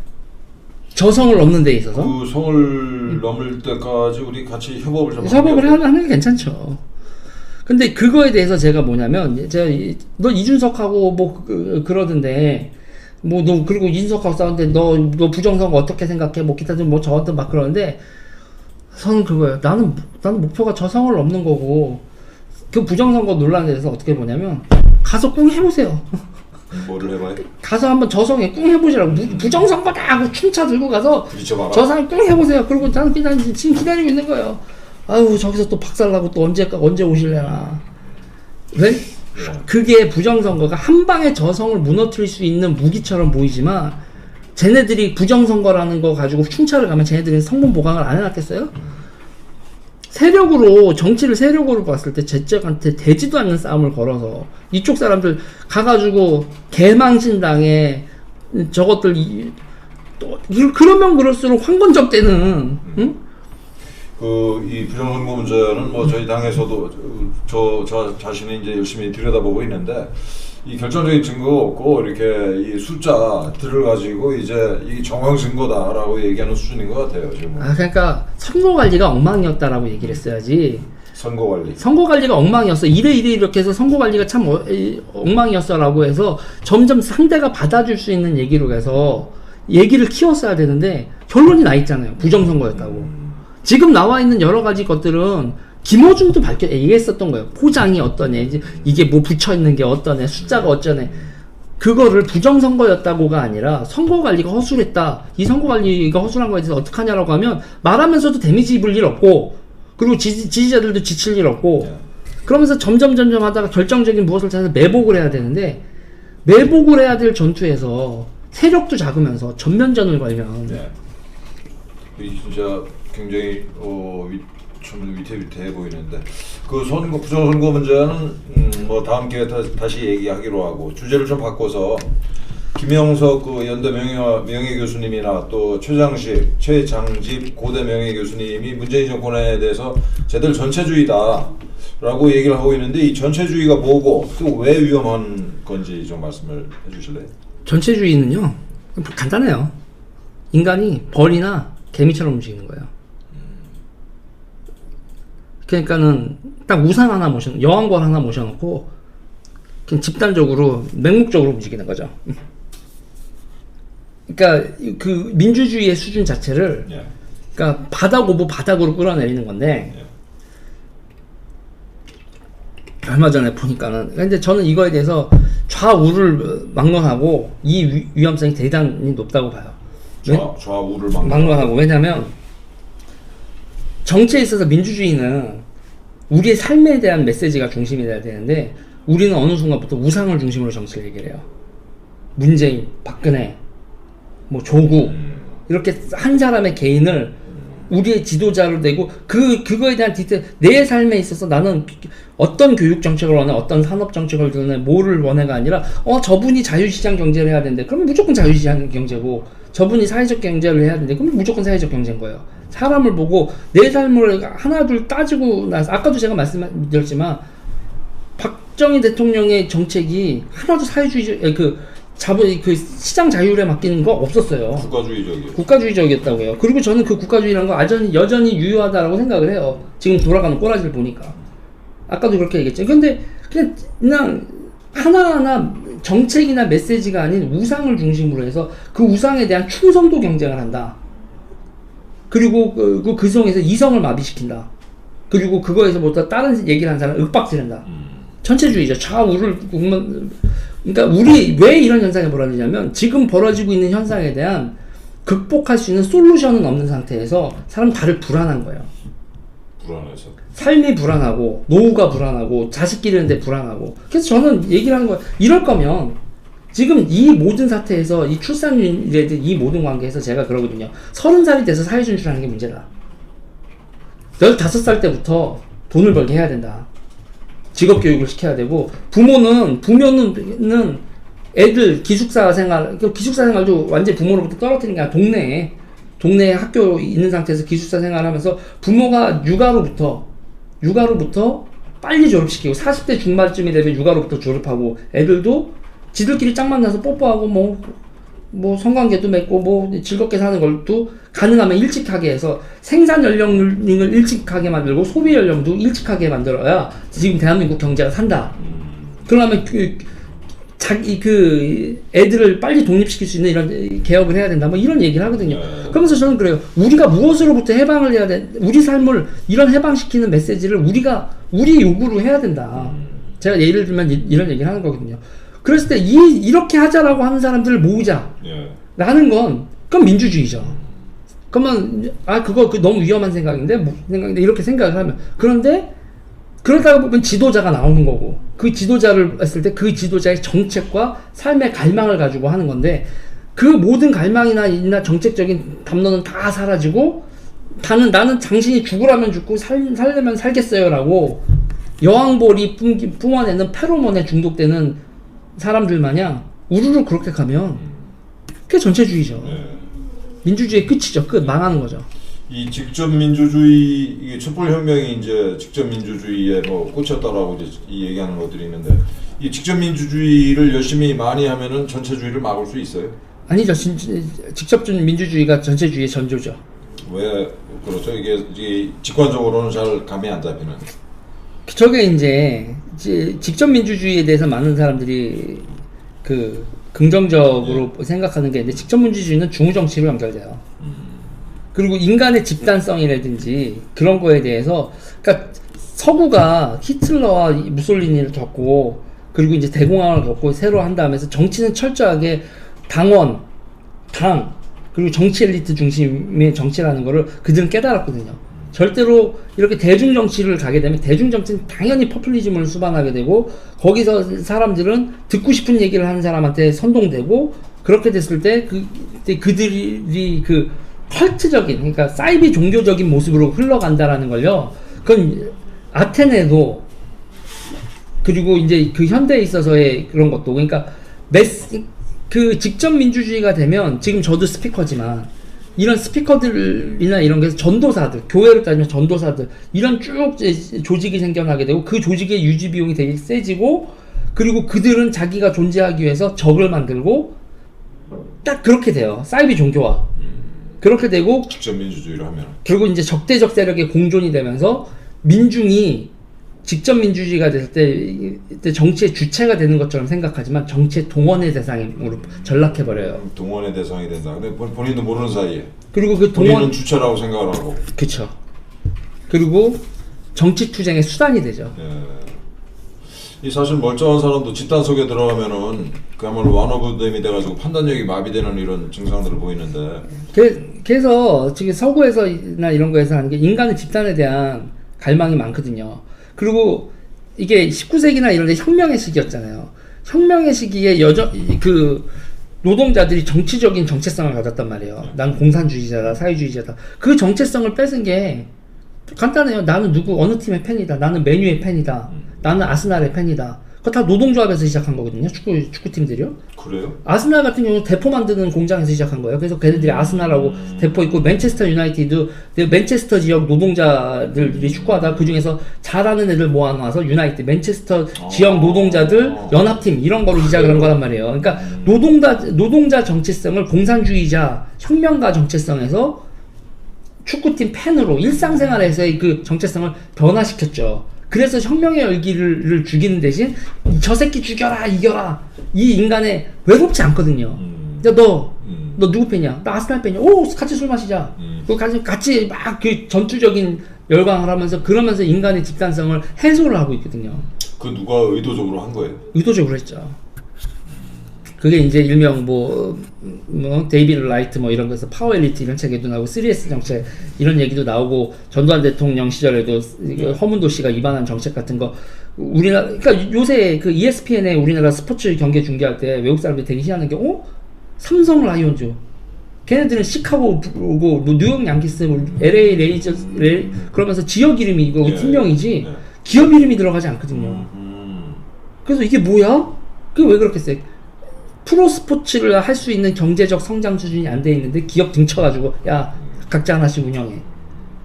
우리나라에 특이한 거죠. 그러면서 사람들에게 혁명적 기운이 넘쳐나고 있는 이 시기에 사람들한테 다른 정체성을 부여하겠어. 노동자 정체성 이런 게 아니라. 그리고 이제 가족이나 이런 거라서 우리가 계속 이동하고 살잖아요. 그러면서 이제 우리가 교회가 그런 역할을 하고 이촌양도를 했을 때 나 외로워. 근데 저희 가면 외롭지 않아. 그렇게 했듯이 계속 우리가 이주를 하잖아요. 직업적인 거나 뭐로나. 그랬을 때 계속 정체성을 부여하는 거로 취미활동, 스포츠팀, 이런 것들에서 결국은 사람이 고립되지 않고 외롭지 않게 해주는 여러 가지 기제들을 문화적으로 공급을 하는 게 되게 또 자본주의에서 중요하죠. 그게 없으면 잘못하면 직접 민주주의라는 게 결국은 인간의 외로움, 고립감에서 시작하는 직접 민주주의는 결국은 엄청나게 폭력적인 파시즘으로 흐르게 된다는 거죠. 아, 파시즘이 된다. 직접 민주주의가. 직접 민주주의는 그렇게 되니까 지금 제가 예를 들면 제가 아주 악랄한 마음을 먹으면 저는 제가 그걸 했기 때문에 정치학을 전공을 했기 때문에 이 우리 공화당 0.7%를 해서 집권하는 거로 되게 파시스트적으로 구성을 하면 그게 가능하다는 걸 알고 있어요. 그러니까 히틀러가 맨 처음에 한 게 젊은 남자애들한테 뭐를 줬냐면요, 옷을 입혔어요. 입당하는데 옷을 입혔으면 유니폼을 입혔다고요. 그러니까 황건적이 이렇게 두건을 두르잖아요. 그래서 입당을 해서 소속감을 주게 한다는 거 있잖아요. 그게 남자들을 조직하는데 기본이거든요. 기본이 되거든요. 나 외롭지 않아. 소속감을 가지고 있다. 그리고 그 군대가 쫙 움직이기 시작하잖아요. 그러면 그게 엄청난 힘을 발휘하기 시작해요. 그런데 그런 식으로 조직했을 때 나중에 후과가 결국은 대단히 폭력적인 정치 투쟁으로 간다는 후과 때문에 그걸 안 하고 있을 뿐이지 모르는 게 아니거든요. 근데 저는 지금 이거에서 그러니까 예를 들면 이런 거예요. 우리 공화당 같은 경우에도 만약에 조직을 확대한다 할 때 젊은 남자들 내지는 이 사회에서 불만을 가지고 있는 사람들을 이렇게 하면서 이거 확대를 해야 될 거야. 저성을 넘자라고 하는 사람들을 확대해야 될 때 그 대상을 찾고 그들의 외로움이나 결핍감을 메워주는 의제를 만들면서 근데 그게 어떻게 되냐면 그게 진짜 그들을 위한 거야지 그들을 이용해 먹겠다는 방향으로 가면 사이버 종교처럼 된다는 거죠. 그래서 저는 앞으로도 계속 얘기를 하면서 어떻게 해야 되고 어떤 이미지로 외연을 확장해야 되고 투쟁을 해야 되고 저성을 넘어야 되는지에 대해서 그리고 그 성을 넘은 다음에 이 들판과 저성을 어떤 모습으로 사람이 더 살기 좋은 나라로 만들어야 될지에 대한 그 충분한 논의들을 갖추고 성을 넘어야죠. 안 그러면 성 부서지고 성도 황폐해지고 들판도 황폐해지면 그건 나라 망하는 거 아니에요. 공부 참 많이 해야 되겠네요. 이번에 저 자신도 이제 그런 생각을 했고, 몇 분한테 이런 얘기를 들었는데, 미래통합당이 어쨌든 이거 100석 넘는 의석밖에 차지 못했지만, 보수 진영의 이제 그 대표 주자잖아요. 근데 미래통합당이 어떤 식으로든 보수 진영 전체를 위해서, 좀 이렇게 건설적인 역할을 해주기를 바라는데, 이게 이 총선이 끝나고 나서도 이 사람들 얘기하는 게 소위 이제 중도를 넓혀야 자기네들이 이제 집권할 수 있다. 그래서 보수와는 아예 가까이 하지 말자라는 얘기를 공공연하게 하는데 이 얘기를 하는 당이랑 우리가 어떤 식으로 관계를 맺어야 될까요? 저는 아주 그냥 노골적으로 얘기를 하면 그래요. 진보에도 꼴통 있고 보수에도 꼴통이 있다. 그 사람들이 얘기를 하는 식으로 꼴통이라는 식으로 표현을 할 때를 하면 그런데 지도력은 당신들은 그러니까 진보는 골수 진보들을 세력화해서 품고 있는데 당신들은 그걸 못 품고 있다. 미통당반 입장에서 제기하는 그리고 제가 그런 거예요. 지지 대중을 절대로 꼴통심으로 보지 말아라. 지도자가 그들을 그렇게 만든 거고 그렇게 네이밍을 붙인 거지. 지도자가 멀쩡했으면 제대로 된 정예병이다. 그리고 보수에서 지금 0.7% 지지율을 맞지만 2만 명 조직, 이 정도로 조직되어 있는 군대는 여기가 제일 최대의 군대예요. 자기네들을 지지하는 군대에 대한 군대라는 것 자체는 드센대잖아요. 싸우려고 하고 드센대고, 그 드센 군대를 본인들의 의도대로 지휘 통제를 할 수 없는 능력이 없고 저 군대가 나를 죽이겠구나라는 공포를 느끼고 있는 이 한심함을 어떡하냐는 얘기죠. 그게 진짜 어떻게 해야 돼요? 지금 여기 우리공화당 2만 명이 미통당 당원으로 들어가면 최대 전파일걸요? 예. 그러니까 들어오면 자기네들 리더십 박살나잖아요. 그러니까 밀어내는 거예요. 이 2만 명의 지도자가 그러니까 제가 얘기하는 거예요. 장각이 지도자였을 때는 한관적이지만 조조가 지도자였을 때는 그 시대의 천하를 통일하는 청주병이다. 정예병이라는 얘기죠. 그 사람들의 차이가 아니라 지도자의 차이인 건데, 지금 지도자들이 여러분 2만 명을 당원으로 미통당 당원으로 감당할 지도력이 없는 거예요. 저걸 깨기 위한 노력을 할 수밖에 없는 건가요? 미통당을. 그러면 또 뭐냐면, 여기서 해야 되는 건, 여기 지금 지도부 분들은 고립되어 있고 외골수에다가 극성 맞고 외연확장을 막는 세력이라는 이미지를 벗어버리는 거예요. 그거를 어떻게 해야, 우리가 사실 스스로 그런 생각을 안 하는데, 우리가 극우라는 평가에 대해서도 상당히 그 마케팅을 잘못한 거에서 그래요. 마케팅하고 선전선동을 그러니까 선전선동을 저거 정말 나이브하게 해서, 그러니까 우리가 이러잖아요. 그러니까 우리가 이런 핸드폰 하나 사도요.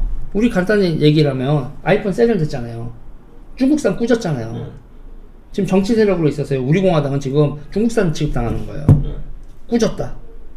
왜? 제품을 아무리 잘 만들어도 마케팅이 잘못된 거죠. 정책, 마케팅, 그리고 대외 활동, 어떤 활동, 그래서 제가 별의별 얘기를 많이 했어요. 그러니까 나이 드신 분들 많잖아요. 젊은 사람들하고 만나는 장소를 정치인이 박근혜 대통령 복권 뭐 이런 거로 그러니까 주사파는 자기네들이 주사파인 거에서지만 대중 활동을 할 때 주사파인 걸 숨기잖아요. 우리는 할머니들을 돌보는 사람들이에요. 이런 이미지를 만들잖아요. 정대협 같은 걸 만들지, 주사파예요 라고 나오지 않고 할머니들을 돌보는 사람이에요 라고 나오잖아요. 여러분들이 나는 박근혜 복권을 꿈꿔요 라고 한다고 한 상태에서 그게 사람들한테 확장세를 하지 않는다면 일단 그건 내 마음에 두고 어떤 모습으로 다가갈까. 그러니까 뭐냐면 그냥 직진이잖아요. 예. 그러니까 여러분들은 어떤 거냐면, 나 핸드폰 잘 만드는데 이거 사줘요 비싸게. 길에서 우리 거라면 빨리 전담 받아주고 사줘요. 그럼 여러분 사겠어요? 잘 만들었다고. 그럼 우리가 애국자야.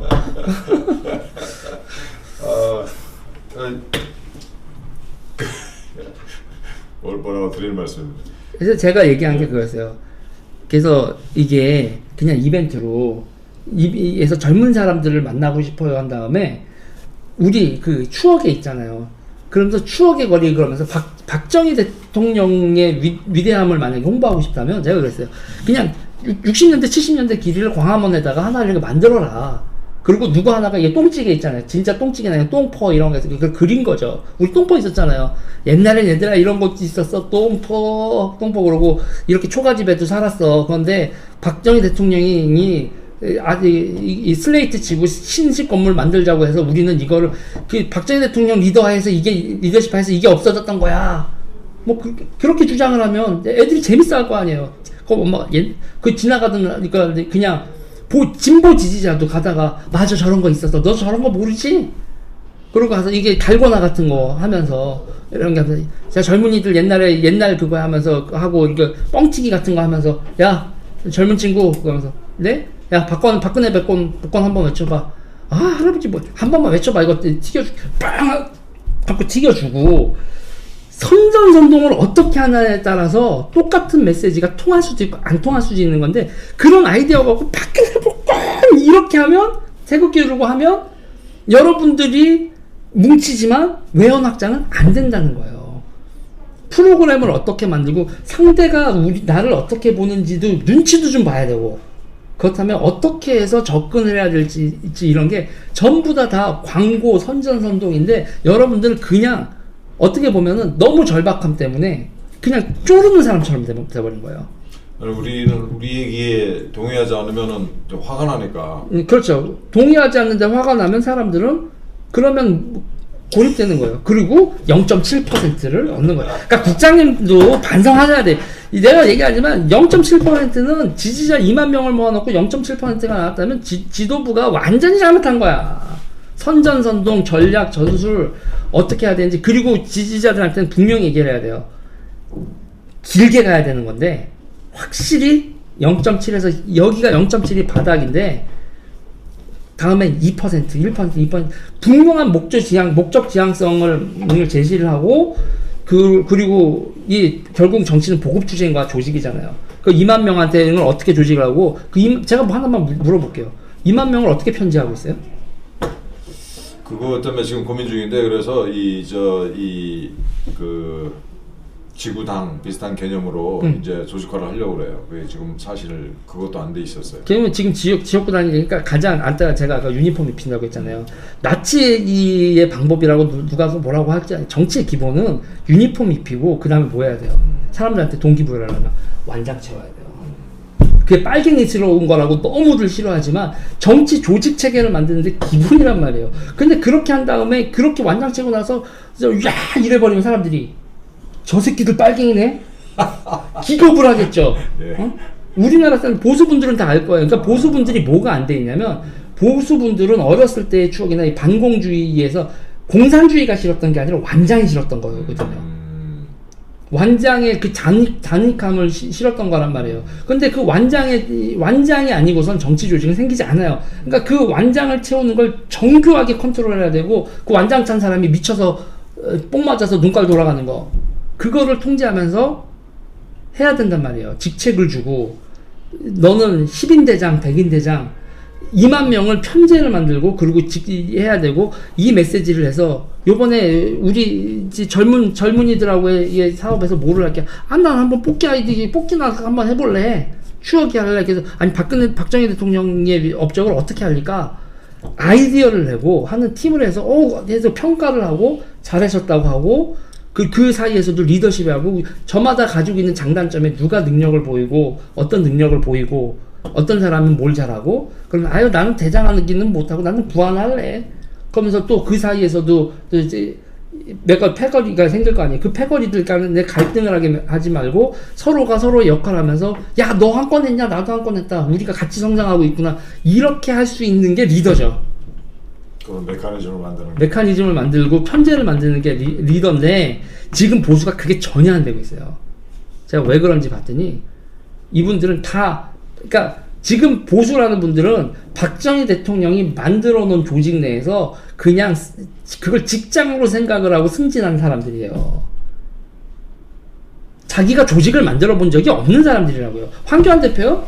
성대 나오고 고시 붙고 거기서 쭉쭉쭉쭉 해서 자기가 조직 만들어 본 적이 한 번도 없이 그냥 박정희 대통령이 만들어 놓은 조직 내에서 승진해서 권한 대행까지 간 거예요. 우리 공화당은 우리 당원들과 우리 조원진 대표님이 만드신 당인데 만든 게 아니라요. 네. 모인 당이죠. 저는 이거 만들었다고 보지 않아요. 네. 그냥 모인 거지. 일주일에 한 번씩 태극기 집회를 3년이 넘게 하면서 만든 거라고 봐야 되지 않을까요? 태극기 집회요? 제가 냉정하게 얘기할까요? 조원진 대표였고요. 누구라도 하자고 했으면 했을 거예요. 그렇게 돼 있는 그 다음에 그 다음 진도가 없다는 거예요. 그 다음에 우리가 고립되고 있다. 외부로부터 우리가 고립되고 있다라는 신호 그리고 우리의 지금 이게 성공적인 방법이 아니다 그러면 우리 어떻게 해야 되냐 그냥 이대로 들이받다가 우리 그냥 이거는 딱 기독교식으로 말하면 마세다 옥새예요. 옥새라고요 지금 이건. 여러분들은 그냥 옥새의 길을 갔기 때문에 더 절박해지는 거예요. 그리고 옥새에 빠진 사람들의 정서라는 게 있단 말이에요. 지금 여러분들의 정서는 우리는 훌륭하고 우리는 옳고 우리는 선량하고 우리의 명분은 있고 그러니 우리 여기서 그냥 죽자. 이 요소에서 포위당한 채 죽자. 우리는 여기서 죽자라는 거 빼고 그 전까지는 다 맞습니다. 그래서 그 전개 죽자로 빠지지 않으려면 성에 갇히면 안 돼요. 성에 갇히면 안 되고 무엇보다 세상을 정찰을 해야죠. 우리가 어디 가서 털을 잡자. 여기 이 털을 잡고 이렇게 전략을 쓰면 우리의 영역을 확장할 수 있다. 그리고 우리가 인재를 모을 수도 있고. 지금 현재 이미지로는 조원진 대표님하고 지금 이 우리 동아당 이미지로는 첫 번째 2만 명에서 큰 군대긴 한데 더 이상 대중 조직이 크기 어렵다. 또 하나 지도자급을 스카우트 수 하기 어렵다. 예. 사실은 인재를 진짜 충원을 계속 해야 되는데 당이 굉장히 이게 강하게 뭉쳐 있어가지고 이놈이 미친놈이네. 네. 뭐 저 정도면 뭐 예상했던 것보다 훨씬. 네, 뭐. 벌써 22분이군요. 끝으로 네. 요즘에 그 미중 관계가 이제 총상만 없이 거의 이제 그 전쟁 상태인 것 같고 한반도 주변으로 아마 그 사상 최대의 그 전력이 집중하고 있는 거 아닌가. 게다가 미국만 오는 게 아니라 미국의 동맹국들이 사실은 다 뭐 남중국 해랄지 이렇게 다 포진을 하고 있는데 전 금년 내에 뭐 이렇게 아시아에 뭐 이게 정세 변동이 있지 않을까라고 생각을 하는데 그 부분은 어떻게 생각하세요? 기본적으로 바다죠, 바다. 바다에서 뭔 사단이 나도 날 거예요. 중국이 한국만 미친 듯이 만들고 있고 구축함도 미친 듯이 만들고 있고. 중국 애들이 감히 도발을 할까요? 걔네들 입장에서는 도발을 하냐 안 하냐의 가장 큰 갈림길은 미국이 자원을 끊냐 안 하냐죠. 그러니까 2차 세계대전 때도 일본한테 석유를 끊어버렸잖아요. 네. 중국은 지금 끊으면 박살날 자원도 많고, 그리고 기본적으로 미국이 시장을 닫아버리면 중국은 고사하는 거죠. 예, 고사. 그러면 중국은 자기네들의 경제를 돌리고 뭐를 하려고 하면 자원을 구하느나 뭐라나 바닷길 해야 되는데 지금 뭐 완전히 바다가 봉쇄되어 있는 거니까. 예. 2025년까지 제일 도련선 선언을 해놓은 상태에서 그거에 대해서 미국이 인정하지 않고 그거에 대해서 선언한 이 제일 도련선을 이룩하지 못하면 시진핑이 실각하겠죠. 저는 올해부터가 정말 예민하게 돌아가겠지만 타이머는 2025년이라고 봐요. 타이머가 중국이 진수하는 군함, 네. 구축함, 기타 등등, 그리고 여기다 남중국해 선 만드는 것도 전부 다 2025년의 결전을 위한 준비니까 타이머는 그렇게 맞춰져 있으니까. 그 전에 아까 그 자원 봉쇄 말씀하시니까 얼핏 드는 게 얼마 전에 저 이란 혁명 수비대 사령관을 드론으로 없애버렸잖아요, 미국이. 그게 이제 쓸었죠, 그냥 예. 칼날로. 이게 이란 무기 수출을 석유 수출을 하지 말라라는 그 신호였을까요, 그게? 그 주 수입국이 이제 중국인데 이란에서. 일단 호르무즈나 이런 쪽에서 거기서 이제 미국이 이제 여러 가지 시그널을 보내는 거. 그리고 중국은 거기 그 인도양에서 있잖아요. 일본한테도 안 돼요. 예. 일본 해군한테도 안 돼요. 그러니까 지네 나라 앞에다 연안에서 비행기 전투기 뜨고 뭐 미사일 쏘고 이런 거리에서 건지 가능하지. 중국의 핵심적인 일본 미쳤다고 거기서 싸워줘요. 그렇죠. 저기 사우터를 정할 수 있는 건 그쪽 바다에서도 중국 유조선이나 이런 걸 끊어도 되는데 결국은 중국은 2025년을 카운트다운으로 계속 준비를 할 거고 미국이나 일본 입장에서는 기다려줄 이유가 없죠. 예. 그 전에 한번 포기해라. 이렇게 한번 길을 꺾는 일을 그 전에 하려고 하겠죠. 중국 내지 중국 공산당이 살아나려면은 시진핑을 실각시키고 리더십을 이렇게 재편성한 다음에 그 미국에 이제 항복하는 모양새를 보기 좋게 꾸미는 거 말고는 답이 없지 않나라고 생각하는데. 시진핑이 그놈의 국뽕에 맞아가지고 네. 미친 짓을 한 거죠. 그 참 한심한 놈이 되고 그 왕훈잉인지 뭔지 그 놈이 일부러 글로 끌고 들어간 건지 뭔. 그러니까 제가 요새 하는 말이 있어요. 저런 식의 문재인이나 시진핑식의 민족 해방에 빠져 있는 그런 세계관에서 국뽕에 빠지면 답이 없어요. 지들이 제일 세거든요. 네. 누가 봐도 미국이 제일 센데. 진짜 그 문재인이 또 좋게 봐서 국뽕에 빠진 놈인데 이렇게 보면 돼. 국뽕에 빠진 거죠. 그래서는 차라리 그나마 다행이겠는데. 예, 오늘 거의 1시간 반 동안 제가 뭐 여러 사람 얘기를 듣느라고 들었는데도 불구하고 우리 그 유 대표님으로부터 오늘 처음 듣는 그 말씀을 참 많이 들었고요. 저는 굉장히 유익했습니다.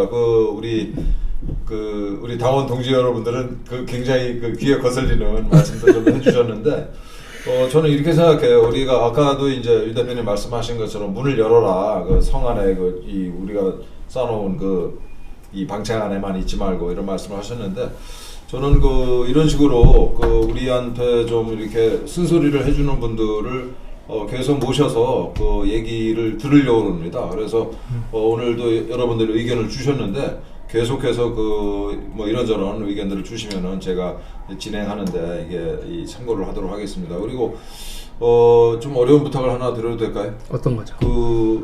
한번 좀 시간을 좀 가졌다가 한 번 더 좀 와주십사 하는. 네. 네, 알겠습니다. 다음에 또 불러주시면. 우리 유 대표님이 사무실이 저 강변역 굉장히 먼데 오늘 이렇게 와주셨습니다. 그래서 네. 오늘 정말 감사했고요. 이게 생각할 거리가 굉장히 많은데 정리를 해가지고 다음에 조금 이렇게 진척된 말씀을 나누도록 하겠습니다. 오늘 와주셔서 감사합니다. 인사 말씀 좀 우리 시청자들께 한번 해주시죠. 그러니까 저는 이제 많이 하는 게 이제 패배에 익숙해지면 안 돼요. 패배에 익숙해지면 안 되고 목표는 이겨야죠. 예. 그럼 이기려면 이길 수 있는 전략을 짜야 되고 지금 있는 힘에 맞는 전투를 해야 되고 게릴라전을 해야 될 땐 게릴라전을 해야 되는 거고 전면전을 해야 될 땐 전면전을 해야 되는 거고 항상 전면전이 답은 아니다. 뭐 이런 얘기를 드리고 일단 저는 뭐 여기 온 것도 또 이제 좀 많은 사람들이 입방아가 될 텐데 뭐 입방아 떨르면 떨르나 네, 그런 거죠. 여기까지 하겠습니다. 저 감사합니다, 여러분. 감사합니다. 그만 네. 마치겠습니다. 고맙습니다. 우리가 누구입니까? 문재인 좌파 독재 정권에 맞서 최전방에서 목숨 걸고 싸운 진짜 자유 대한민국 수호정당입니다. 우리가 누구입니까? 박근혜 대통령 탄핵 무효와 무죄 석방을 외치는 진짜 보수정당입니다. 우리가 누구입니까? 박근혜 대통령 탄핵에 맞서 지난 3년 동안 쉬지 않고 태극기를 들어온 진짜 투사입니다. 박근혜 대통령을 구해야 대한민국이 삽니다. 국민의 힘, 애국의 힘, 태극기의 힘으로 대한민국을 살리고 자유민주주의와 시장경제를 지켜주십시오. 우리에게 힘을 실어주십시오. 우리 공화당이 태극기입니다.